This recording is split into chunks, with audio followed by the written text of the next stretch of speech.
ঈদের নামাজকে কেন্দ্র করে সরকার যে সিদ্ধান্ত নিয়েছে আমরা তাকে সাধুবাদ জানিয়েছি, কিন্তু সাধুবাদ জানানোর পরেও আমরা দেখলাম এই সরকারের একজন গুরুত্বপূর্ণ মন্ত্রী এসআইআর হয়ে যাওয়ার পরেও অনুপ্রবেশ এবং আমাদের যারা অনুপ্রবেশের মধ্য দিয়ে এবং এসআইআর এর মধ্য দিয়ে এখানে যারা উপযুক্ত নাগরিক সেটা সঠিক হয়ে যাওয়ার পরেও একজন গুরুত্বপূর্ণ মন্ত্রী তিনি বক্তব্য রাখেন যে নামাজ পড়তে গেলে বাংলাদেশে যেতে হবে।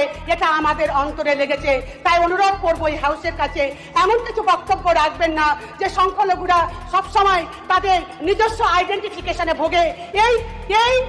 এ থেকে আমাদেরকে উদ্ধার করুন। আমরা বাঁচতে চাই, আপনাদের মতো আমরা এগিয়ে যেতে চাই, আপনাদেরকে সকলকে সহযোগিতা করতে চাই, আমরা শুধু সম্মান চাই, এটাই আমাদের কথা। পুলিশের সামনে যে অপরাধ করেছে তার যদি অপরাধ এতটাই চরম হয় তার জন্য ফাঁসি দিয়ে দিক, আমাদের আপত্তি নেই, কিন্তু পুলিশের সামনে থুতু দেওয়া হচ্ছে, গলায় মালা দেওয়া, গলায় জুতোর মালা পরানো হচ্ছে। এমনকি আলিপুরে আমরা দেখতে পেলাম কোর্ট চত্বরে, সেখানে একজন অনারেবল আইনজীবী উনি দরজায় পা দিয়ে ধাক্কা মারছেন। এটা কি আমাদের গণতন্ত্র? এটা কি আমাদের আইন ব্যবস্থা? এটা আমি অনুরোধ করব যে বিএনএসএস এর নামে যেভাবে আজকে সরকারের সামনে সরকারের আইনকে ভুলুণ্ঠিত করা হচ্ছে এটা দেখার জন্য আমি অনুরোধ। এই মহতী সভায় ভারতীয় সংবিধানে 176 নম্বর অনুচ্ছেদ অনুসারে অষ্টাদশ পশ্চিমবঙ্গ বিধানসভার প্রথম অধিবেশনে পশ্চিমবঙ্গের রাজ্যপাল শ্রী আর.এন. রবি 18 জুন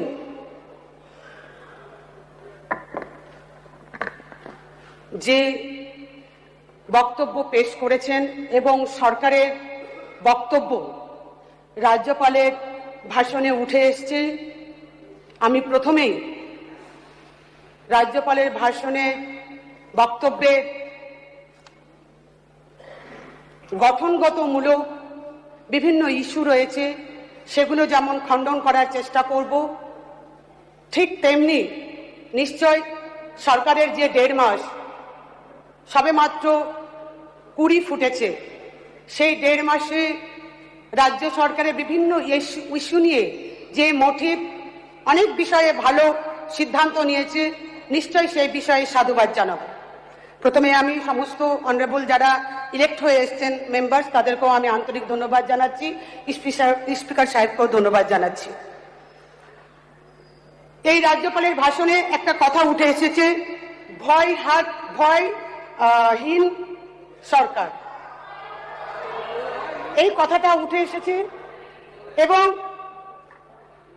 এই লেখনীতে 4 নম্বর অনুচ্ছেদে যে বক্তব্যটা উঠে এসেছে যে জাতি ধর্ম বর্ণ নির্বিশেষে এবং জাতীয় নিরাপত্তা রক্ষার স্বার্থে এই সরকার কাজ করবে। এটা সত্যি যে যখন প্রথম পশ্চিমবাংলার মাটিতে বিজেপির নেতৃত্বে সরকার গঠন হয় তখন যারা আমরা সংখ্যালঘু সম্প্রদায়ের মানুষ তারা আমরা প্রচুর আতঙ্কে ছিলাম এবং গ্রামের মানুষের মধ্যে একটা আতঙ্ক ছড়াচ্ছিল বা এখনো আছে যে আমরা কি করব, কারণ আমরা যারা সংখ্যালঘু মানুষ তারা আমরা জানি যে সংবিধানের আর্টিকেল 14, আর্টিকেল 15, আর্টিকেল 25 সমস্ত ধর্ম বর্ণ জাতি নির্বিশেষে সকলের মৌলিক অধিকার এবং সকলের সমান অধিকার রয়েছে, সেটা সংবিধানে বলা হলেও আমরা যারা সংখ্যালঘু সম্প্রদায়ের মানুষ আমরা দেখেছি যে এই পশ্চিম বাংলার মাটিতে ভারতবর্ষের মাটিতে যখন যে সরকারি গঠন হয়েছে না কেন তখন সব সময় আমাদের মুসলিম সংখ্যালঘু ভোটকে ভোট ব্যাংক হিসেবে ব্যবহার করা হয়েছে। কেউ বলে আমরা মুসলিম ভোট নিয়ে আমরা সরকার গঠন করেছি, আবার কোন সরকার বলে যে আমরা মুসলমান ভোট বাদ দিয়ে আমরা সরকার গঠন করেছি। আমি একটু আপনাদের ইতিহাস বলতে চাই যে আজকে আমরা কারা, আমরা তো চাই শুধুমাত্র সম্মান, আমরা চাই অধিকার, এর থেকে তো বেশি কিছু নয়। ভারতবর্ষের মাটিতে এখনো পর্যন্ত মুসলিম সংখ্যালঘুদের মধ্যে কেউ প্রধানমন্ত্রী হয়নি, পশ্চিম বাংলার মাটিতে এখনো মুসলিম সম্প্রদায়ের মধ্যে কেউ মুখ্যমন্ত্রী হয়নি এবং আমরা এটা আশাও করিনি এবং এটা আমরা আশাও করি না। আমরা আশা করি যে সরকারি গঠন হবে সে যেন সমস্ত পিছিয়ে পড়া শ্রেণী, সমস্ত পিছিয়ে পড়া বর্ণের মানুষের জন্য সমান অধিকার প্রয়োগ করে তাদেরকে এগিয়ে নিয়ে যাওয়ার চেষ্টা করবে, এটাই আমরা আশা করি। কিন্তু আজকে আমরা দেখতে পাচ্ছি যে আজকে ঈদের নামাজকে কেন্দ্র করে সরকার যে সিদ্ধান্ত নিয়েছে, আমরা তাকে সাধুবাদ জানিয়েছি, কিন্তু সাধুবাদ জানানোর পরেও আমরা দেখলাম এই সরকারের একজন গুরুত্বপূর্ণ মন্ত্রী এসআইআর হয়ে যাওয়ার পরেও অনুপ্রবেশ এবং আমাদের যারা অনুপ্রবেশের মধ্য দিয়ে এবং এসআইআর এর মধ্য দিয়ে এখানে যারা উপযুক্ত নাগরিক সেটা সঠিক হয়ে যাওয়ার পরেও একজন গুরুত্বপূর্ণ মন্ত্রী তিনি বক্তব্য রাখেন যে নামাজ পড়তে গেলে বাংলাদেশে যেতে হবে। এটা আমাদের অন্তরে লেগেছে। তাই অনুরোধ করবো এই হাউসের কাছে এমন কিছু বক্তব্য রাখবেন না যে সংখ্যালঘুরা সবসময় তাদের নিজস্ব আইডেন্টিফিকেশনে ভোগে। এই থেকে আমাদেরকে উদ্ধার করুন। আমরা বাঁচতে চাই, আপনাদের মতো আমরা এগিয়ে যেতে চাই, আপনাদেরকে সকলকে সহযোগিতা করতে চাই, আমরা শুধু সম্মান চাই, এটাই আমাদের কথা। আমাদের এই বক্তব্যে রাজ্যপালের বক্তব্যে আরেকটি পয়েন্ট উঠে এসছে, সেটা হচ্ছে ভারতীয় নাগরিক সুরক্ষা সংহিতা বিএনএসএস। আমরা দেখলাম এখানে একটা যে আমাদের যে নিয়ম রয়েছে বা আইন রয়েছে তাতে সেখানে হাতকড়া পরানো যায় না, এবং হাতকড়া পরাতে গেলে সেটা যে অপরাধী তার পারমিশন নিয়ে হাতকড়া পরাতে হয়। কিন্তু আমরা দেখতে পেলাম যে আজকে আমাদের যেই হোক না কেন, বিভিন্ন পদাধিকারী হোক কিংবা বিভিন্ন আমাদের যারা আমাদের জনপ্রতিনিধি হোক, যারা অপরাধী, তাদেরকে আমরা কি দেখলাম যে পুলিশের সামনে যে অপরাধ করেছে তাকে, তার যদি অপরাধ এতটাই চরম হয় তার জন্য ফাঁসি দিয়ে দিক, আমাদের আপত্তি নেই, কিন্তু পুলিশের সামনে থুতু দেওয়া হচ্ছে, গলায় মালা দেওয়া, গলায় জুতোর মালা পরানো হচ্ছে। এমনকি আলিপুরে আমরা দেখতে পেলাম কোর্ট চত্বরে, সেখানে একজন অনারেবল আইনজীবী উনি দরজায় পা দিয়ে ধাক্কা মারছেন। এটা কি আমাদের গণতন্ত্র? এটা কি আমাদের আইন ব্যবস্থা? এটা আমি অনুরোধ করব যে বিএনএসএস এর নামে যেভাবে আজকে সরকারের সামনে সরকারের আইনকে ভুলুণ্ঠিত করা হচ্ছে, এটা দেখার জন্য আমি অনুরোধ করব। আমি আরেকটি পয়েন্টে বলতে চাই, আমি স্বাগত জানাই এই সরকারের যে সিদ্ধান্ত নিয়েছে যে বর্ডার এরিয়া বেড়া দেওয়ার জন্য যে সিদ্ধান্ত নিয়েছে, সেই সিদ্ধান্তকে আমি সাধুবাদ জানাই। আমাদের বিশেষ করে পশ্চিম বাংলা এবং বাংলাদেশ সংলগ্ন 2216 কিলোমিটার রয়েছে, যেটা বর্ডার সংলগ্ন এরিয়া, এবং তার মধ্যে আমাদের 8টি জেলা সেই বর্ডার সংলগ্ন এরিয়ার মধ্যে পড়ে, এবং আমরা সেই প্রায় 1070 একর জমি আমাদের সরকার অ্যাকুয়ার করবে সেটা বলেছেন। আমি ধন্যবাদ জানাচ্ছি, কিন্তু একটা জিনিস আমি বলতে চাই যে 1070 একর জমি যে বিএসএফ এর হাতে তুলে দেওয়ার সিদ্ধান্ত নিয়েছে, সেই জমিকে কেন্দ্র করে বিশেষ করে যারা কৃষক, যারা কৃষি জমির সঙ্গে যুক্ত, সেই কৃষক এবং কৃষি জমির সঙ্গে যারা যুক্ত কৃষিজীবী মানুষ, তাদের স্বার্থের জন্য আমি এই হাউসের কাছে আবেদন করব যে বিএসএফকে সেই জমি তুলে দেওয়ার সময়, যেহেতু এটা গরিব মানুষদের কৃষি জমি, তো তাদের জন্য যেন ল্যান্ড লুজার সার্টিফিকেট তাদেরকে দেওয়া হয় এবং তাদেরকে এক্সাম্পটেড ক্যাটাগরির মধ্যে ফেলে চাকরিতে যেন তাদেরকে সেই পরিবারের একজনকে চাকরি দেওয়া হয়, সেই আবেদন অবশ্যই আমাদের থাকবে। আমি যে পয়েন্টটি আরো আপনাদের কাছে তুলে ধরার চেষ্টা করব,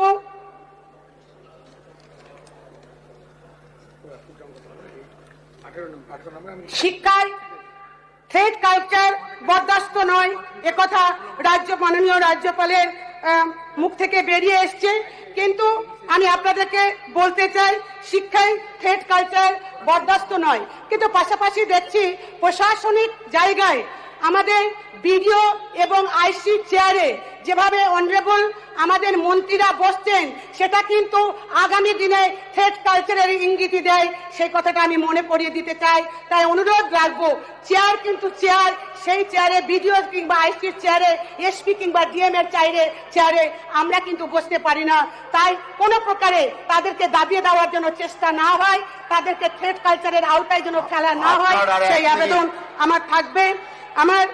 আপনার 1 মিনিট ঠিক আছে, আমি শেষ করব 1 মিনিটের মধ্যেই।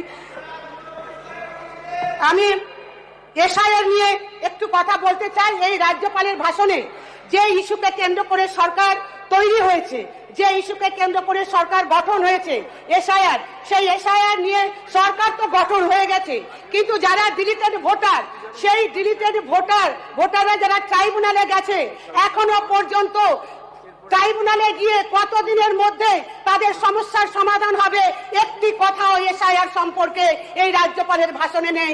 আমি কিন্তু এটা স্ট্রংলি আমি বিরোধ করছি যে এসআইআর সম্পর্কে যারা ট্রাইব্যুনালে আবেদন করেছেন সরকারের ভূমিকা কি, কতদিনের মধ্যে তারা তাদের ভোটাধিকার ফিরে পাবে, অরিজিনাল ভোটাধিকার ফিরে পাবে, সেই বক্তব্য আমি আশা করি স্বাভাবিক ভাষণের মাধ্যমে ফুটে উঠবে।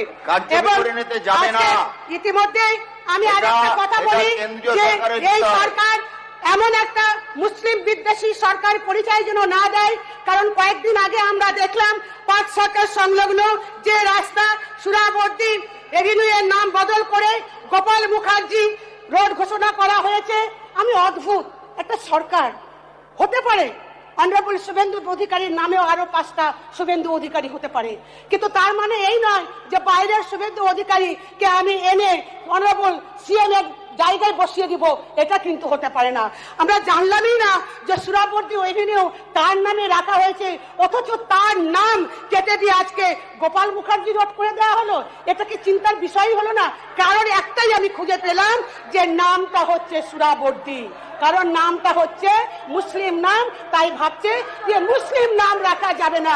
তাই এটা আমি অনুরোধ করব যে ইমিডিয়েট যে এই সংশোধন করে নিয়ে যে সুরাবর্দী এভিনিউ নাম ছিল সেই সুরাবর্দী এভিনিউ যেন নাম রাখা হয়, সেটা আমি আপনাদের কাছে অনুরোধ করব। যাই হোক, আমি আমার বক্তব্য না বাড়িয়ে আমি আপিল করব রাজ্যপালের অনেক ভালো কথা আছে, এগুলোকে সমর্থন করিয়ে এবং যে বিষয়ে আমি তুলে ধরলাম এবং আমাদের দল থেকে যেগুলো সংশোধনী আমরা দিয়েছি সেটাকে সমর্থন করবেন, এই বলে আমার বক্তব্য শেষ করছি। ধন্যবাদ স্যার। মাননীয় সদস্য